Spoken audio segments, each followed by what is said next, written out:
Yan.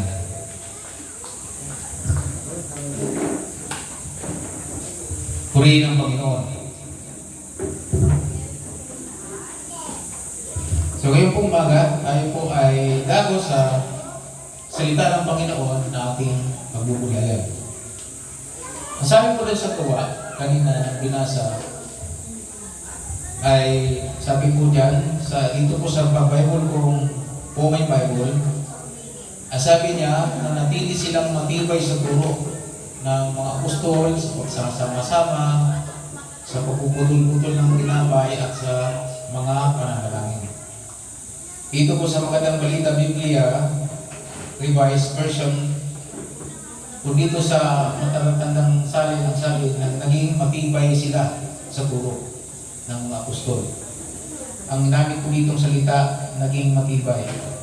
Dito po sa Revised Version na Tagalog, ang sabi niya, inilaan nila ang kanilang mga sarili upang matuto sa turo ng mga apostol. Ang ginamit po dito ay yung pong paghahalungkat kung paano sila naging matibay. Sabi dito, naglaan sila ng kanilang sarili. Sabi sarili. So, ibig sabihin, yung bawat isa, naglaan po ng panahon sa pagkaaral o pagtuturo ng mga apostol. Kaya naging matibay sila. Tapos yung pagkasama-sama bilang magkakapatid, yung pagkasalo-salo sa pagkain ng tinapay, at manalangin. Sa iba pong salin, nasabi sa English po, they devoted themselves. Ang ginamit ko doon yung maging matibay, yung naglaan sila ng kanilang sarili. Ang ginamit ko doon sa English ay they devoted. Sabi devoted. Naging devoto. Pag sinabi po natin devoto, anong mayroon? Sabi niya, devoto sila sa mga bagay-bagay na ito. Pag sinabi ng devoto, ano ba? Saan pa natin kukumpara yung salitang devoto? Sino po sinakailam na pagdating ng December yata sa Quiapo, makikita natin yung mga, ang tawag sa kanila yan, devoto sila doon sa Nazareno, sa Black Nazareno.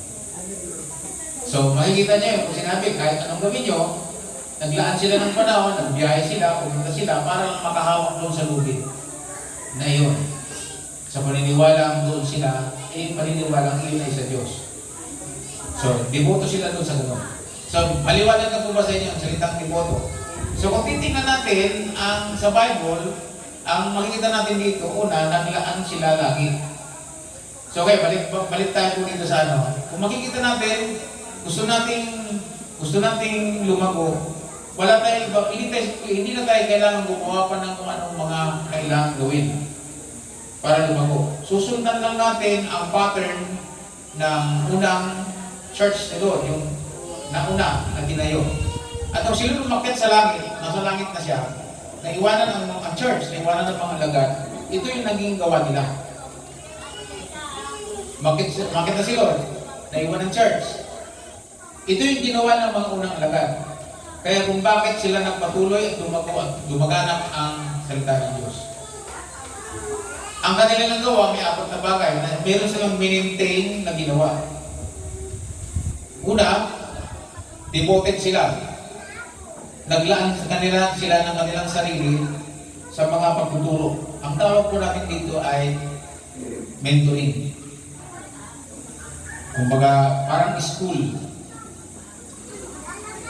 Hindi po siya proper na eskwelahan, kundi mentoring na kung saan doon nagtuturo yung mga lingkod ng Diyos para sila tumibay. Yan ang dapat na hindi mawala sa church. Kung gusto po natin ang church natin lumago, ang mentoring dapat hindi nawawala. At siyempre, kung mayroong mentoring, mayroong mga devoted. Sino yung mga devoted? Ito yung mga taong, yung mga alagad na gusto nila na magamit. Mapapansin natin, the early church, growing, na hindi sila napipigilan sapagkat meron silang ganun. Yung 12 apostol, meron po silang mentoring part. At yung mga tao, makikita natin, devoto roon doon sa mga itinuturo ng mga apostol. Ibig sabihin, mababasa nga natin doon sa King James Version, and they devoted themselves, nakalagay sa King James, and they steadfast. Ibig sabihin yung steadfast, nandun sila. Asan na po sila steadfast? Doon sa doctrine. Ang ginamit ko sa English, doctrine. Meaning ko ng doctrine, doktrina, ay turo. Yung turo, yung ground ng aral na itinuturo ng mga apostol sa mga tao. So yung una, para sila naging malago, hindi nawala sa kanila yung mentoring. Yung mentoring, bahagi po yun, kaya kinakailangan ng mentor. Kaya nga meron po tayong mentoring ng Miyerkules, ng umaga ng alas 9, na open po sa lahat yun, mula sa mga manggagawa, sa mga bago na gustong matuto, may mentoring. At doon po natin tinuturo yung mga pagpalago sa isang alagad, sa isang mananampalataya. Kaya meron po tayong mentoring. So nakakadalawang session na po tayo.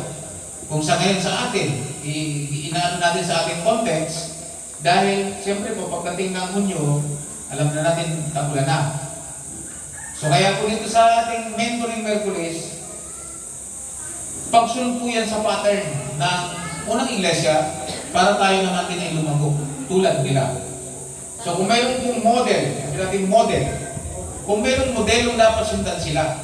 So ang church na walang mentoring, hindi po mag-ground, hindi magkakaroon ng ugat, hindi makakapaglagay ng pundasyon sa tao. Naniniwala po ba kayo doon? Pag umasa po kayo ng linggo lang, itong lingguang nating Sabat, ito yung ating pagsasama-sama na pagsamba, ay hindi tayo dito mas kalalago. Dahil lang makukuha lang natin dito yung message kung paano natin i-apply yung ating pang-araw-araw na dapat gawin as a church. So meron ang church noon na mentoring. Meron silang tinatawag na pagtitipon na nakabukod sa araw ng pagsamba na kung saan po yun. Makikita po natin yun. At yun po ay ginagawa nila dahil wala namang building noon na regular na pagsasambaan, yung may ginagawa po nila sa bahay-bahay kung saan naka-schedule yung mentoring. So ngayon, kung pagpapasin natin ngayon, meron tayong campus, meron tayong building na kung saan nagtitipon tayo para dito tayo sama-sama sumamba.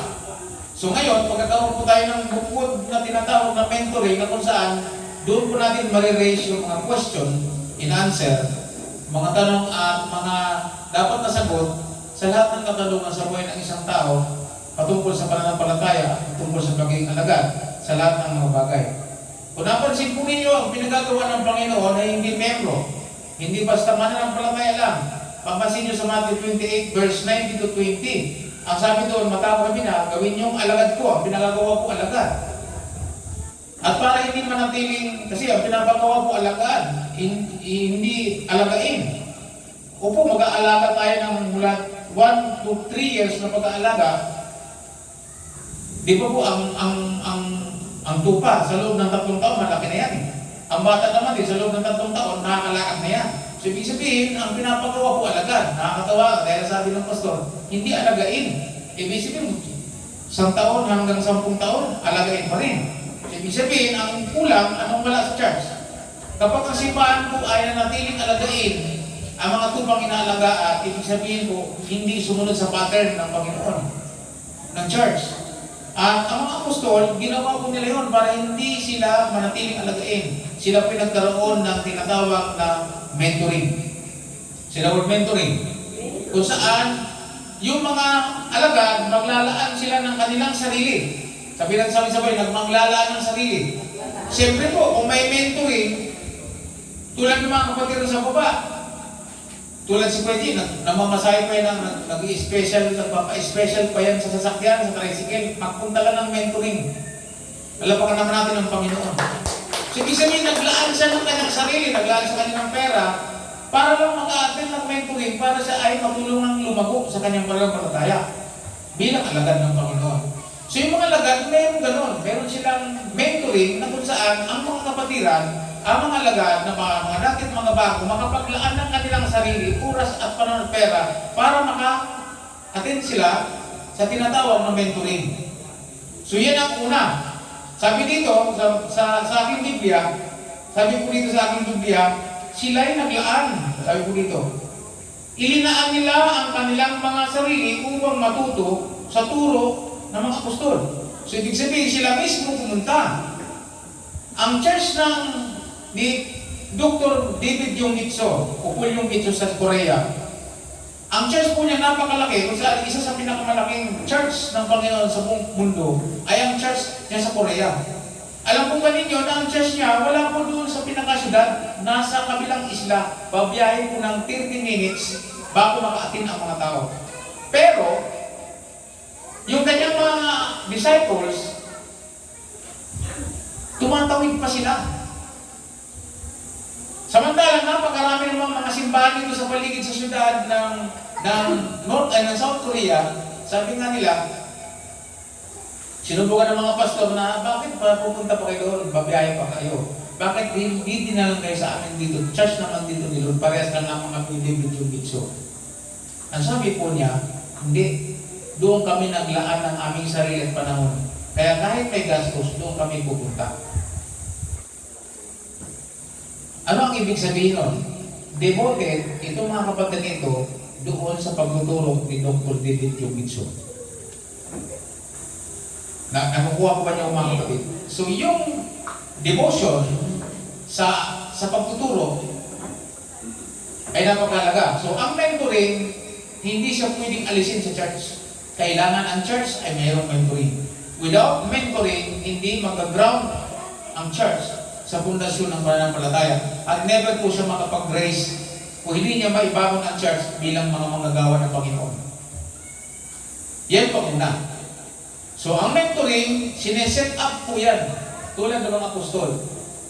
At ang gagawin lang na bawat isa atin, maglalaan kayo ng inyong panahon para kayo po ay makapag-aral.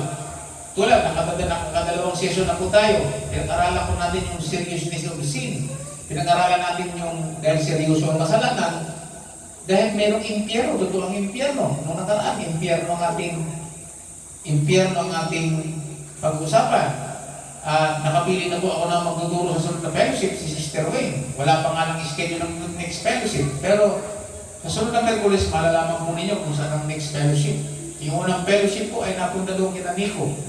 Ngayon, sa sunod pong fellowship, hindi natin alam. So, ang unang paraan para ang church lumago ay mentoring. Sino word mentoring? Yung bawat isa atin maglalagay ng panahon para magpa-mentor. Okay, pangalawa na hindi pinagbuti ng unang iglesia, yung pagsasama-sama bilang mga magkakapatid. Ang nakalagay dyan, yung pagsasama-sama. Dito sa church, magsama-sama nga tayo, pero nakikinig lang tayo. Ang purpose na punta natin dito, parang templo ito eh. Ang purpose natin dito, pagpunta natin dito, to worship. Amen. Pero doon sa pagsasama-sama, na kung tawagin sa English ay fellowship, iba yun. Iyon ang pagtitipo na walang programa. Pwedeng lagyan ng programa, pwedeng hindi. Pero pag sinabing fellowship, yung pagsasama-sama ng mga kapatiran, wala lang. Kaya maaaring mayroong Word of God, basta nakita-kita, nagpalakasan. At siyempre kung mayroong kainan, na nakakapagpalakas pala yun. Yun ang pinagbutil. Tapos ito maganda, kaya meron silang fellowship kasi para yung mga bago ay meron po silang community. Sila word community. Magkakaroon ka ng iyong community. Pagka sabi, boring naman maging born again. Pag na-born again ka, dati tayo, lasingko, dating nagbibisyo. Pagkatapos, biglang mawawalang bisyo. Wala namang fellowship. Diba? Walang fellowship. Ano nangyari? Iba naman ngayon ang naging ka-fellowship niya. Yung datihan pa rin. Mabalik pa rin siya sa bisyo. Bakit? Ang ka-fellowship niya, yung dati pa rin. Wala siyang na-build up na community. So, ang church pala, dapat kung mayroong mentoring, mag-build ang church ng fellowship. In the word fellowship. So noon ang church, kung bakit lumago sa panguna ng mga apostol sa Jerusalem at sa labas ng Jerusalem, kahit sa panahon ng Apostol Pablo, ang build up fellowship. Saan? Sa bahay-bahay. Pasilin po ninyo dyan sa Aklat ng Gawa at sila'y nag-build up ng fellowship sa bahay-bahay. Siyempre, pag bahay-bahay, meron din sharing yan. Ang unang fellowship, nag-share si Brother dito. Puri ng Panginoon. Palapakan natin ang Panginoon. Doon. So, may mga nakinig. Bahala na sila doon sa nakinig. Tapos ako, nagpatanggap ako sa prayer. Pagkatapos, yun na, fellowship na. Meron nang aalagaan si Nico. Meron na silang mag-asawa si Rusdin na nakausapin. Meron na silang titignan. Yung mga tumanggap na yun, tatanungin na, tinanggap mo ba si Lord? O di, i-maintain lang nilang fellowship na yun. Ang kailangan natin ngayon, gusto natin lumago, mag-create tayo ng fellowship. Kung tayo, alam mo ako, mag-create ako ng fellowship sa bahay, pwede.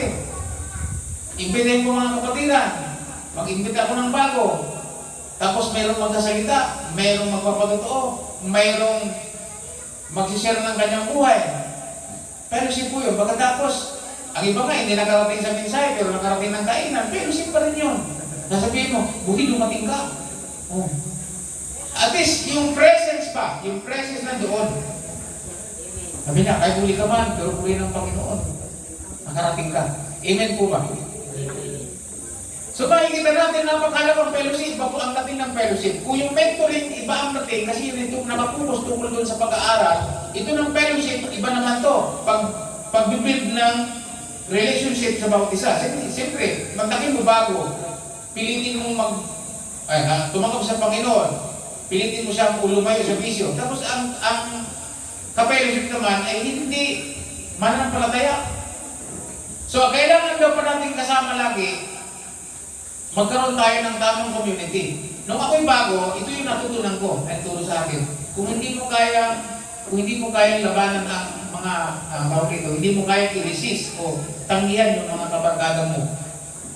Kasi ako nun, hindi ko kaya kung umuwi ako sa Bicol, pagka nakita ko yung mga friend ko, yung mga barkada ko, yung mga old friend ko, nakasama ko sa lahat ng bagay ng kaluluwan, sa bisyo, hindi ko matatanggihan. Kaya pag aatin sa simbahan, walang ibang daan. Doon talaga. At sila naman nananadya. Alam nilang sasampa si Utol, pupusto po sila doon sa kanto mismong dadaanan, at kahit di oras ng inuman, mag-iinuman sila. Ang purpose, para i-turn down ako. Ibalik ako sa aking lumang buhay. Kasi wala na silang ka-fellowship na maingay, na makwento. Kailangan nilang isang katulad kong makwento at maingay, madaldal doon sa inuman. Wala nang kuwela, yung sumasayo na lasing, wala na. So, kailangan nila akong maibalik sa old life ko. So, pupwesto sila doon, aabangan nila ako. Nung nasilip ko, siyempre, tinanggap ko na si Lord bilang tagapagligtas ng aking buhay. Alam ko yun, na ako ay binago ng Panginoon. So, anong gagawin ko? Ha? Abay, nagpasya akong umiba ng community. Nagpasya ako na anak kong laging kasama at kausap, mananampalataya. At nagpasya akong iwasan sila. Nag-decide akong iwasan sila sa ganung mga sitwasyon. Nakasilip ko. Mag-iinuman. Paano ba ito? Ang ginawa ko, duman ako sa palayan.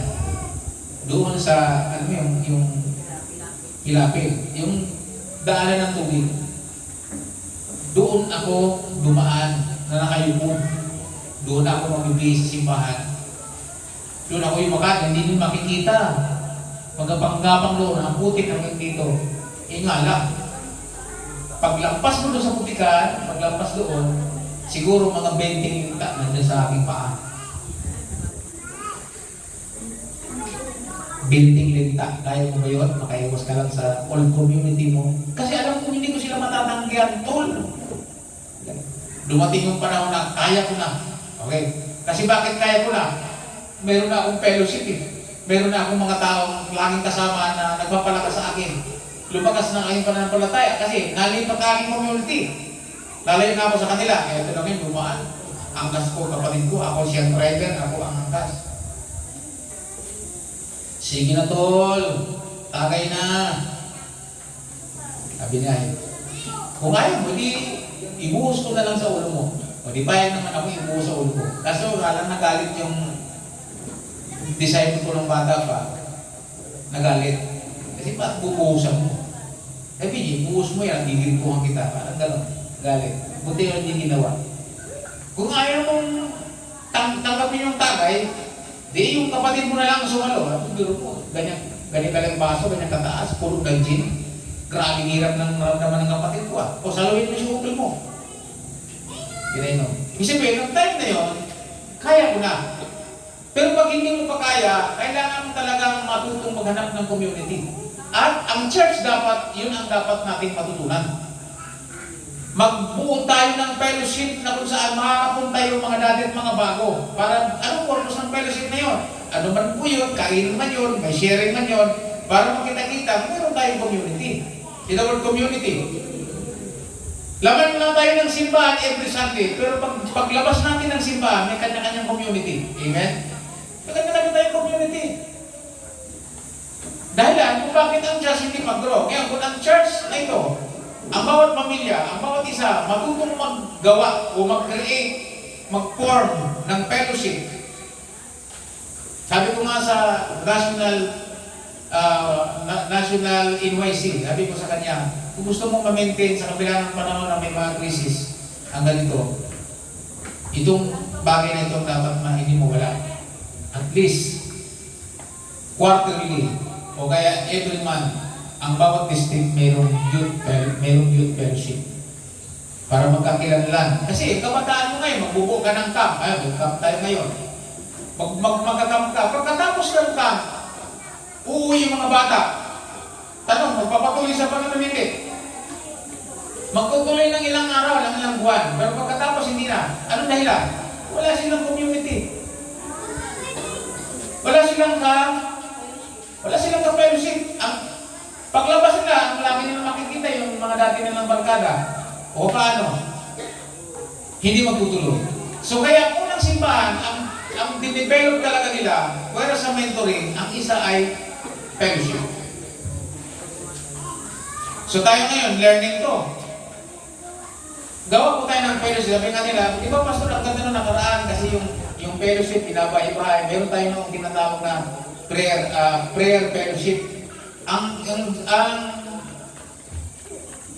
isip namin noon, di ba yung mga santo dati ng araw, nililipat-lipat ng bahay. Yung mga remulto. Sa bahay mo naman yan, mga Katoliko. Sa bahay mo naman pupunta, magtipot tayo dyan, magkaroon tayo ng kung anong ginagawa nila, Ave Maria. So yun. Bakit naman yung church natin, bakit hindi natin ibahay-bahay sa sunod na ganito sa bahay mo naman? Ginawa natin yung meeting, mula dito sa pista, magkakaroon kami sa baba. Maganda naman din ang epekto, di ba? Nakakamuhin ng kaluluwa. Bakit? May fellowship kasi. Sino ang win sa gano'n? Yung ibinahay-bahay, yung mga dating nawala, dinisita, doon kinanap yung gawain, nakabalik sa Panginoon, di ba? Because of fellowship. Ang tawag na ng Biblia, fellowship. Sa Tagalog, yung pagsasama-sama. Maganda pala siya.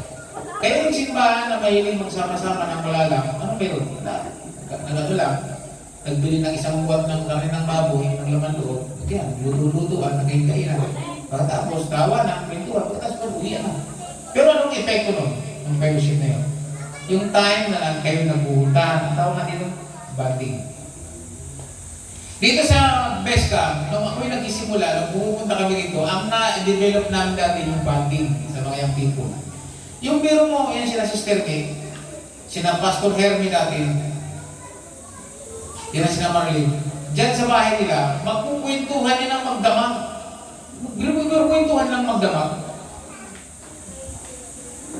Kaya sila lumago, dahil meron ganun fellowship, naglaan sila ng panahon sa ganun lang. Nagkakape-kape, nagkukwentuhan, tapos mamaya nanalangin. Nalala ko sa Bicol, ako'y pumunta sa Bicol sa Bunga, kasama kami ni Pastor Uno para doon sa misyon. Yung mga taga-Bunga, nagkwentuhan lang doon sa gilid, mamaya-maya nagpipresing worship na. Tapos mamaya-maya, nanalangin na, warfare pa yung prayer, alas 12 na ng gabi. Sabi ni Tinumuno, wala yata yung plano mong patulong ng mga to. Kasi bakit? Si Rodney, mahilig gumawa ng fellowship. Sabihin ng sabay-sabay, gumawa ng fellowship.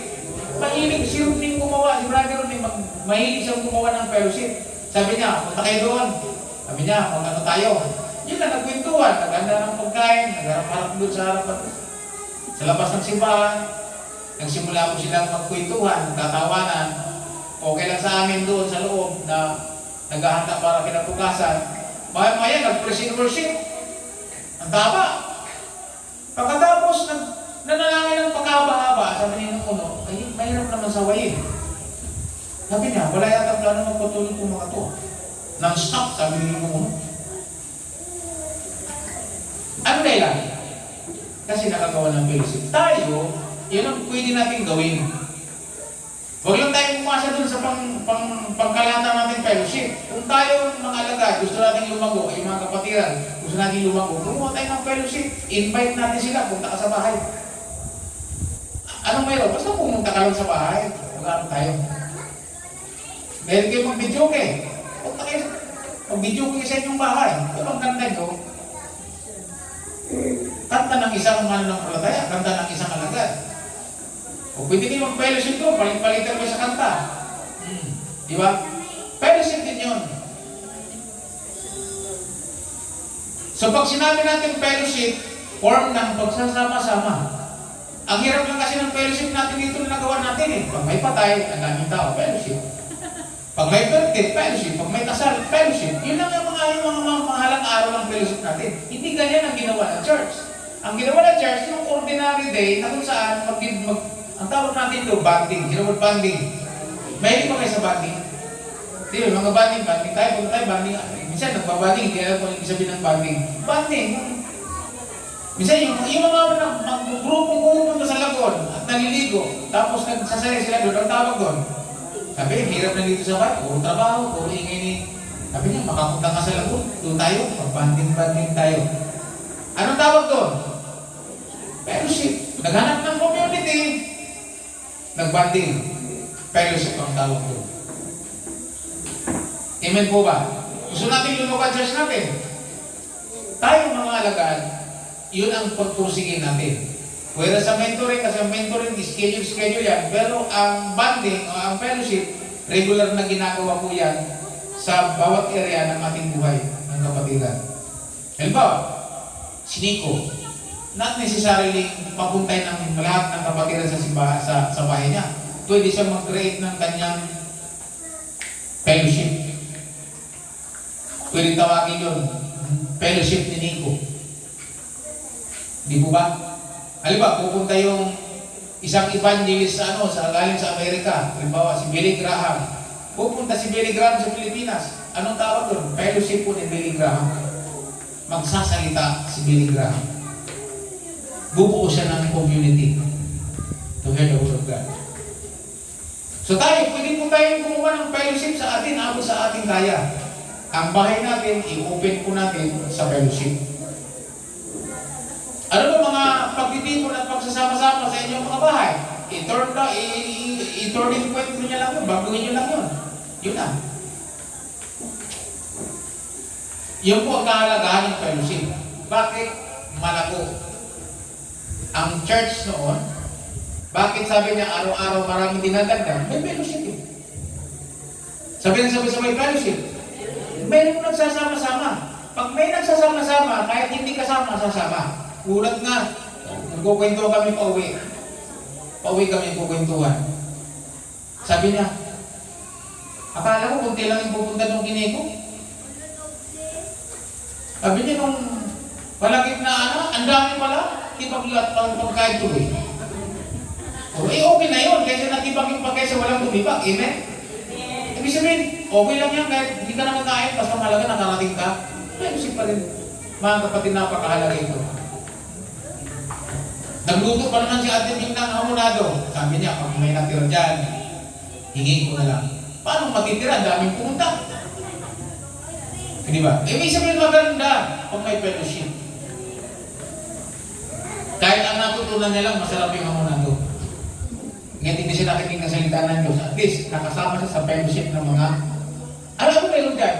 Mayroong ano dyan sina Nico. Paikutan. Hindi ko nga narinig yung sinabi nung nagsalita eh. Pero maganda yung hamonado, masarap.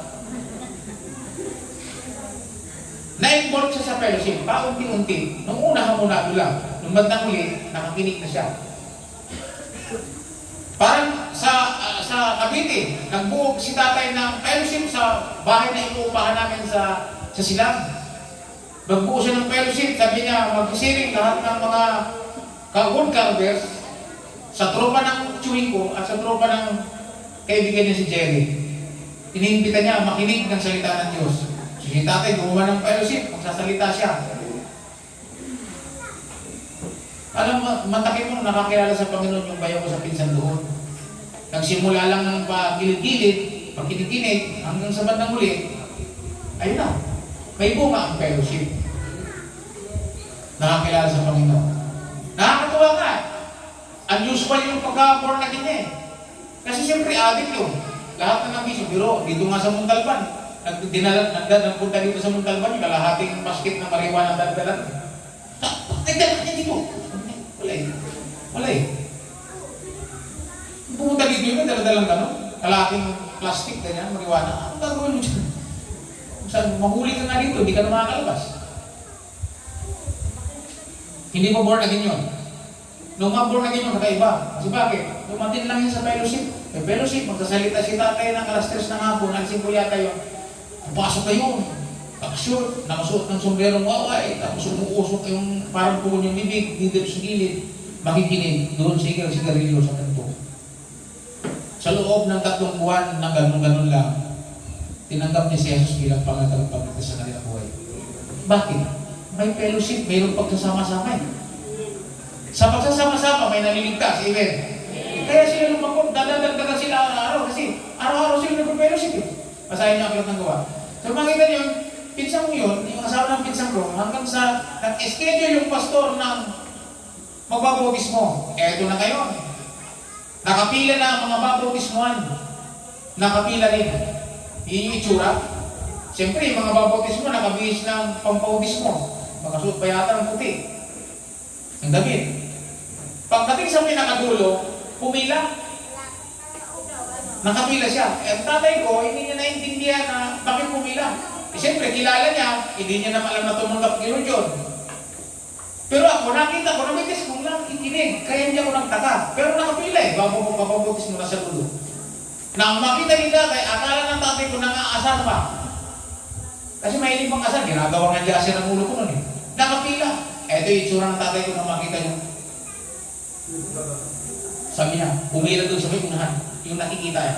Doon sa, halimbawa, kung saan nakapila, dito, halimbawa, ito, nakapila ko dito. Pumunta si tatay doon sa unahan, sa likuran ng pastor.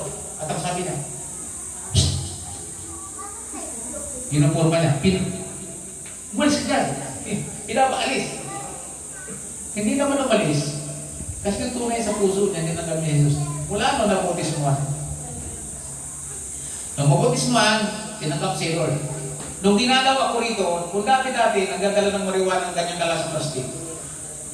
Nung dumalaw dito sa Muntalban, dahil nagtatrabaho ko sa kumpanya ng yung sa barko na ng mga nagdidiskarga ng mga kargamento, nagkakasukal ang kinarga nila. Ang dalang asukal na puti, kalahating sako sa bayan. Dati marijuana ang dala, ngayon asukal naman na kalahating sako. Bakit? Nagbago na kasi. Saan yun ang galing? Bunga ng fellowship. Kaya mga kapatid, kung meron tayong dapat i-develop, meron tayong dapat pusigihin, ang ginawa ng unang iglesia ay dapat maging modelo sa atin. At yun ay ang pag-create ng fellowship. So nakita nyo ha? Mentoring, fellowship ay big deal na dapat may sa buhay ng bawat iglesia ng Panginoon. Sino gagawa ng fellowship? Alam mo, step test, gawa ka ng fellowship. Saan ka gagawa ng fellowship? Eh, mag-isip ka kung saan dyan. Makakabuka dyan. I-decide ko anong gusto mong tawag yan. Kay Bible study yan, kay cell group yan, kay core group yan, o ano, basta. Nakapaloob sa salitang fellowship. Sa Tagalog kasi pag sinabing fellowship, ano daw yan? Pagsasama. Sama. Pwede mong sabihin, punta ka sa bahay. Meron tayong ano. Pag fellowship kasi, hindi nila alam kung ano ibig sabihin. Pag tinagalog natin, punta ka sa bahay. Ano meron? Wala. Kita-kita, sama-sama lang tayo. Dalawa, yan tibig, nag-imbita. Sabi niya, punta ka sa bahay, ano? Natayin yung tandang ko. Puntahan agad yan. O pagpunta, siyempre, pagkakataon mo na. Amen? Ha? Pagkakataon mo na, ano kalugin? Puhunan lang yung tanda, nakapag-create ka ng fellowship, pero meron ka nagawang community. O susunod na araw, susunod na linggo. Punta ulit tayo sa linggo. Sabi niya, bakit? Yung inahin naman. Mauubos yata. Pero, community. Pag tagal-tagal niyan, sabi niya, nakabukan, matagal-tagal na, ay nakakilala na sa Panginoon mga tao. O, pag-ambag na lang tayo. Di ba? Okay, iba naman. Ang ibang nga dyan, sila naman. Yung kanang magano, yung ano ko naman ang titirahin natin. Kasi nga, fellowship, pinakapagsimula ng fellowship. Sa bayan, gano'n ang ginawa namin sa mga kabataan kung bakit tumatak sila at nakapag-produce tayo ng mga kabataan ngayon, mga professional na. Nagsimula lang yan sa paihaw-ihaw. Ako ang bumibili. Si Pastor Herme ang naglilinis. Bandang huli, pagdating pagbili ko, meron na akong gift na kasama, bibili kami. Tapos, punta na kayo sa church. Bakit? Parating na kami, nakabili na kami. Kasi pagdating, hindi na si Pastor Herme maglilinis. Sila na mismo maglilinis nung lamang loob. Pagkatapos linisin, sila na rin magluluto. At sila rin magtatawag, kain na tayo. So, ibig sabihin, yung lahat na nangyari doon, sino na mag-pray? Pagkatapos ng pray, habang nagsusubo-subo pa, magsisimula ng magkwento si Pastor Herme. Magsisimula na magkwento yung isa. Hanggang sa bandang muli, mag-iway-iwalay kami ng prayer. Pagkatapos, kasunod na, meron na silang community. Meron na silang binabalik-balikang pagsasama-sama. Ako bilang manginginom, regular yun. Makinig mo mabuti paano magbuo ng fellowship. Ako po, noong araw, ay kaming grupo namin, ang fellowship po namin, ang pagsasama-sama namin normally, kami mga manginginom, pag-inom. Alam mo ba ninyo, nakakainom kami kahit wala kami pang-inom? Siyempre po, diskarte. Sabi sabay-sabay diskarte. Paano gumawa ng fellowship? Simple lang naman magawa ng fellowship eh. Ano ba? Sa sarili ko, kanang mo. Meron akong mga 100. Puhunan. Tara tol, doon tayo kilolo. May tindahan. Ang gagawin ko, doon kami mag-inom nun sa tindahan. Pagkatapos, habang tumatagay, tagay mo. Doon yung may-ari ng tindahan. Yung may inom siya. Mamaya-maya, pag malakanting na, ay, paano yun? Wala na tayo naman. Anong problema? Ako pahala dyan. Upos yung kanyang paninda. Kasama na siya sa fellowship eh. Kaya ba na muli, patak-patak na lang tayo. Patak-patak. Sabi na sabay-sabay, patak-patak. Ngayon, sa fellowship natin sa sunod, pag walang kaya po yung may bahay na mag-sponsor, yung boss, hindi mo patak-patak tayo. Kasama ang simbahan. Para lang doon sa pagkasalo-saluhan, nakikibagin. Amen. Ano naman anong purpose ng fellowship? Para magkakilala, magkasama-sama? Ewan ko nga, nung first time na mag-fellowship nung linggo, nung kahapon. Wala, nagkaharap-harap lang eh. Talagang hindi sanay. Hindi sanay. Wala ka lang tanong. Anong pangalan mo, sister? Kumusta ka? Ilang taon ka na? Walang tanong, basta nagkaharapan na sila.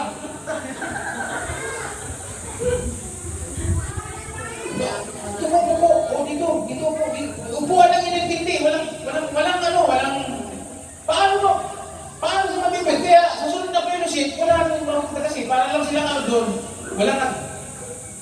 Dapat tayong mga alagad, tayong mga matuto na tayong mag-communicate. Pagpunta dyan, sama-sama yan, hindi. Parang nasanay sa simbahan eh. Ano sa simbahan? Pagdating upo. Upo lang yan. Sabi na, doon ka upo. Yung upuan lang iniintindi. Hindi po, gusto ko yan dyan ako. Doon ka sa kabila. Pati upuan na, bili na eh. Doon tayo nasanay eh. Pero yung pag sa fellowship wala eh. Dapat po sa fellowship, lalo pag bago dating ka. Kaya nga yung ibang simbahan, doon sila magaling eh. Yung kahit hindi kilala, parang kilala, gusto ko kayo. Ganyan. Kaya minsan, pinamunahan ko, nung Sabado ka, pinamunahan ko, Steph, ilang taon na kayo, kahit asawa ko pala may ganito, ganyan. Gusto ko, anak ko naman siya nakakilala sa akin, kami hindi niyo kilala itong mga to. Walang nag-offer na, magandang hapon po. Ako si ganito, ano pong pangalan niyo? Wala eh. Pagsimula ng pag-create ng community, pag-build ng relationship. Kakilala, at least pag nakasalubong mo sa daan, oy, sister, ikaw pala yan. Hindi, nakapilis mo kahapon, nasalubong mo. Wala eh. Mahanganak mo ba na simbahan yun? Hindi. Parang tinutulak yun. Mga po, kasama ko lang yun eh. Hindi na niya ako kilala. Gaano kahalaga ang magsasama-sama? To know each other. Yung fellowship, huwag natin gawing simbahan, style. Wala nang programa eh. Ang purpose lang, basta magkasama-sama, magkakilala, kung may mag-share, di okay. Kung wala, okay din lang. Basta parang sasayang lang pera, hindi. Ginawa yan ang mga simbahan. Diyan sila lumago, diyan sila ginadami ng Panginoon. Ang totoo niya. So yung fellowship, yung pagsasama-sama tinatawag ng Biblia, must be practice ng church na yun. Amen po ba? Gusto nyo bigla tayo mag-boom? Pakakasin natin ng mga fellowship. Pag may fellowship, Sister Rick, may fellowship, tara punta tayo. Ano mga bibit-bit? Bit-bit. Bakit? May bago. Sigurado masaya tayo may bago. At pagdating mo doon, hindi ka magpapay-importante. Pagdating mo doon, oy, magandang sorry na late ako. Okay, gusto po kayo, kahit late ka, malakas pa ang loob mo. Hello po, late po ako. Ako si Sister ganito. Ayan ba? Pakilala mo agad. Ay pagdating, wala, magkakalang, sino mo dating? Ewan ko ba dyan? Muli. Hindi natin practice mga kapatid. Nakakatuwa, nakakalungkot. Di ba? Tama hindi. Oo, pasdan nyo, kada fellowship natin, ganun lang. Pagpunta ng mga birthday, siyempre, medyo ka dyan, formal ka dyan, kasi hindi yan, yan eh. Mali kung nakilala mo. Pero pag fellowship natin, kailangan maging tayo. Hello? Maliwanag po mga kapatid to? Iyan ang ating call rin, yung pag-create ng fellowship.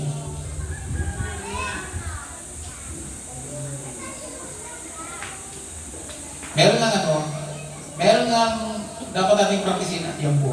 Then, kasunod ko na po dyan, siyempre, sinabi po dyan, yung pagpuputol-putol ng tinapay, breaking of bread, yun po yung komunyon na ginagawa. Siyempre, pag nagkainan, komunyon na rin yun. Tapos sa church, yung pagkitipon-tipon. At ang last nga po dyan, siyempre may prayer. Siyempre sa fellowship, may prayer. May prayer po yan. Hindi nawawala po ang prayer gathering. O prayer na yung pananalangin. So, ang gusto ko pong dalhin sa inyo ngayon na dapat natin po na rin, pwede sa mentoring, ay fellowship. Kaya ang pagsako po ngayon ay fellowship. Ang pagsako po ngayon talaga ay fellowship. Iyon ang patibayin natin. Ang tanong, kailan tayo gagawa ng fellowship? Gusto natin makawin ng kaluluwa, ang paraan po, fellowship. Ang church, na una, yan ang kanilang pinagbuti. Noong si Nick Cornelio ay dumating ang anghel, bumuo agad siya ng fellowship. Kaya yung church na yun, nagsimula ang church na yun sa bahay ni Cornelio. Basahin niyo ang Roma, ang Aklat ng Gawa, Roma, saka unang Korinto, ikatlong Korinto, ang unang Juan, saka ikatlong Juan. Makikita po ninyo dyan, ang fellowship, ginagawa nila sa bahay-bahay. Parang papribadong hindi. Kasi yung mga tao pumupunta. Nag-iimbita, siyempre nag-iimbita. So ngayon, ano bang term na pwede nating gawin ngayon para hindi ang tao, hindi tatapke ang tao kapag mayroon? Pag fellowship, malalim na eh. Pag sinabing fellowship, hindi nila naintindihan. Dalhin natin sa konteksto ang salitang fellowship nito sa atin. Paano natin gagawin ito? Halimbawa,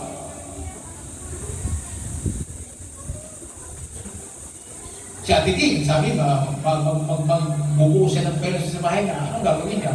Paano gagawin niya? Meron siyang terminong, punta ka sa bahay, iniimbita kita. Anong meron? Anong term ang gagamitin mo?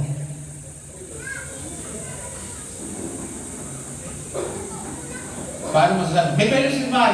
Anong fellowship? Hindi nila alam fellowship.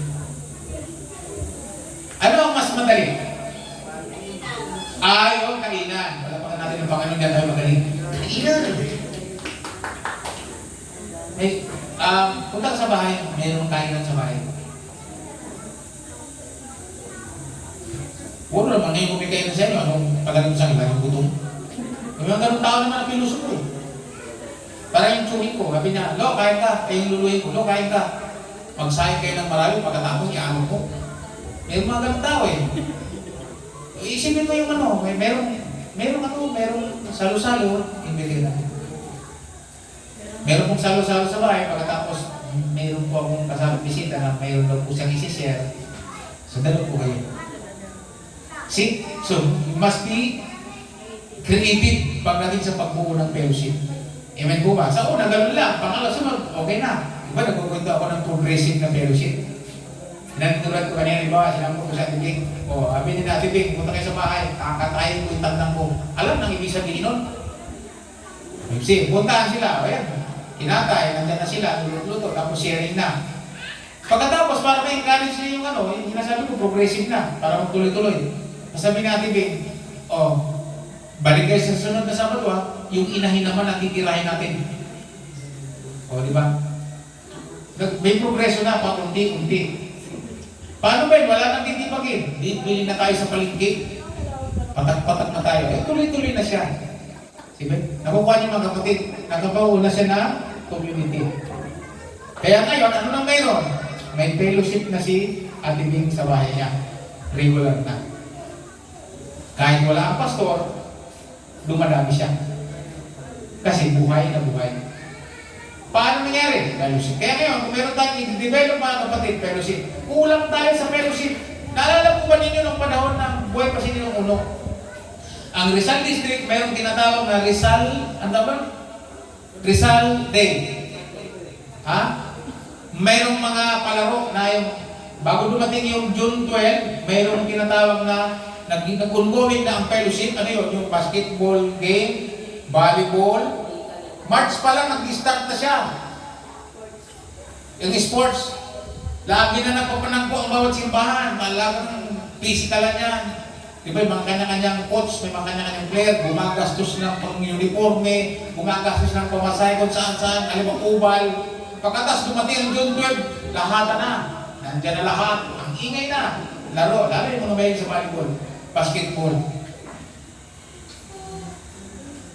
Okay siya, nakakapag-win ng mga tao. Bakit? May ginawang fellowship. Ano man ang gagawin natin na makakapag-invite, kailangan nating buuhin ito. As a church, ano man ang estado natin sa buhay, you can create a fellowship. Ngayon, yung mga mayayamang simbahan, ibang fellowship po nila, wala po sa bahay-bahay. Nasaan? Nasa computer cafe. Ang iba nandoon sa Kali Cafe. Napunta ako sa Kali Cafe sa meeting. Nakalimutan kong bawal sa akin ang kape. Umorder ng kape. Yari. Napainom ng kape. Pero nakita ko, yung mga taong may mga fellowship, meron sila mga kausap nandoon. Ang iba naman ang CCF, ibang mga pamamaraan, ang Victory. Pagka sila po ay mag-fellowship, ginagawa po nila sa fast food. Yan lang, limot lang yan. Mga 10 sila, nandiyan sila sa mga buwan na pinagtabi-tabi. Diyan sila makakaharap, nagkukwentuhan, nagkakain-kainan. Pagkatapos yun tapos ng fellowship. Pagkatapos makikita mo, meron sila mga prayer at silent prayer. Yan, tapos nagbibigyan kamay sila. Sa sunod sa makbul naman tayo. Schedule. So mga kapatid, ang pag-create ng fellowship sa simbahan ay napakalaga. Hindi lang tayo churching tinatawag. Hindi lang tayo pang simbahan. Dapat mas malakas ang fellowship. Kasi araw-araw, bawat may fellowship, may idadagdag ang Panginoon. Naniniwala po kayo mga kapatid. Pag walang community, mag-i-invite na makakapagdagdag. Alalahanin po ninyo, yung mga taong dadali natin, hindi po sila sanay sa simbahan. Kung maaakay natin yung mga religious people, sanay sa simbahan. Pero yung mga tao karamihan, hindi sila para simba. Kaya dadalhin natin sila sa community na hindi mo kang dating simbahan, pero church ang nag-ahandle. Tayo po yun. Sana mayroon tayo naintindihan ngayon sa learning po natin. marami tayong matutunan, makapagbuo tayo ng fellowship. Especially mga kabataan. Alam po ngayon, paalala ko po yung pong mga kabataan natin na makasamahin sa camp, magpalista na po kayo kay kung saan yung mga kasamahin mga kabataan para makita natin kung ilan sila. Pagkatapos, yung magulang, ibigyan na po sila ng kairosan na po yung letter na pinapayagan po yung anak sa pagsama sa camp. Pupuntahin natin ng 3 days, 4 days fellowship sa Inigan. So ngayon pa lang po, magpalista na para mapasama doon. Okay po ba? Meron na natin na mga kapatid? Ano po ba ang mensahe ngayon? Pag-create ng fellowship tulad ng unang iglesia. Napakala po yun. So, dadagdagan po tayo ng Panginoon sapagkat the more na gumagawa tayo ng fellowship, nakakabuo tayo, nakakapag-develop tayo ng relationship sa iba. Tayo manalangin, tayo po tayo mag-pray to Lord.